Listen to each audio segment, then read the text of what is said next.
stuff ahead of time before we go to actually putting our arms in cows. So, what? Forgot about the posters.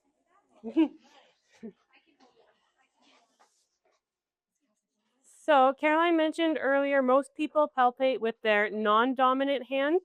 The thought behind that is because if you're going to be doing any AI or anything like that, it's better for you to use your dominant hand for running the AI pipette. So I palpate with my left hand because I'm right-handed. My gosh, you guys look so official. Uh, so whatever hand you're going to be using to go into the cow, no jewelry, no rings, no bracelets, no watches, anything like that. Better to have short fingernails. I know some of you can't do anything about that right now. So if you have longer fingernails today, you're just going to have to be extra cognizant of the way that you're palpating because the rectal tissue is very delicate. So we don't want to be, pushing into it with our fingernails at any point because you can cause some scratching, possibly even tearing. But if you keep a flat hand, like I'm going to go over in a second, the whole time, there's almost zero chance of causing injury to them. So with our beautiful posters here. So we're going to be going rectally, but we're going to be feeling all of these structures through the rectal tissue below our hand because the rectum, colon, all of that is running right on top of it. So once you go you're going to go through the rectum first. I want your hands to be together like this because you have to get through the sphincter of the rectum there. So once you push your hand through that, so this is our rectum here. So once you push your hand through and your whole hand is in, then I want you to go to a flat closed palm like this. So no fingers spread out, just all together, no like fist, no, pushing your fingernails down into anything, just flat the whole time.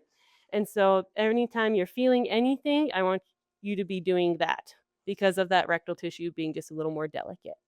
So as long as you're doing that, you can push down as much as you need to, you can push forward as much as you need to, and it's not going to hurt anything. So depending on how long the cow's reproductive tract is, how long your arms are, usually for me, I get about like halfway up my forearm and I can feel pretty much everything right here. Their vaginal vault, their cervix, all of that. The cervix will be pretty obvious once you kind of get the feel of what you're feeling.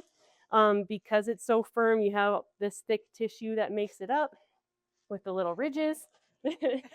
So that'll kind of feel like just a firm ball of tissue, almost like rubbery below your hand.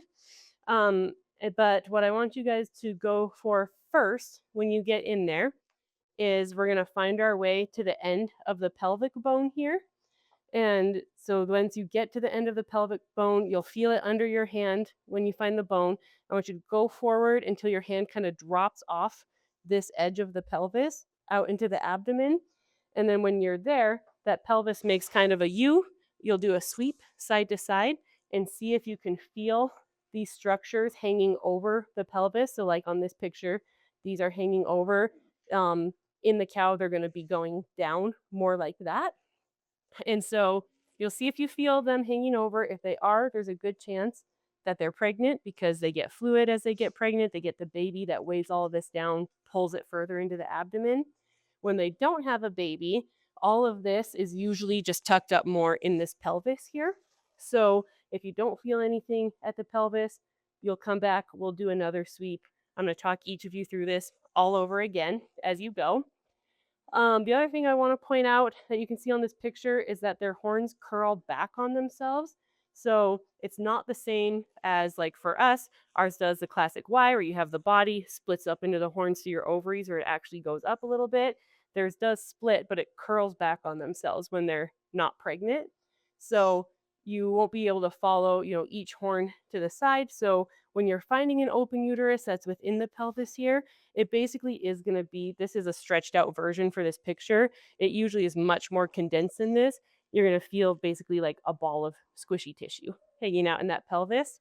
The metaphor that's kind of worked the best for people is imagining like really thick spaghetti noodles. It's going to feel like kind of a little clump of that sitting in there.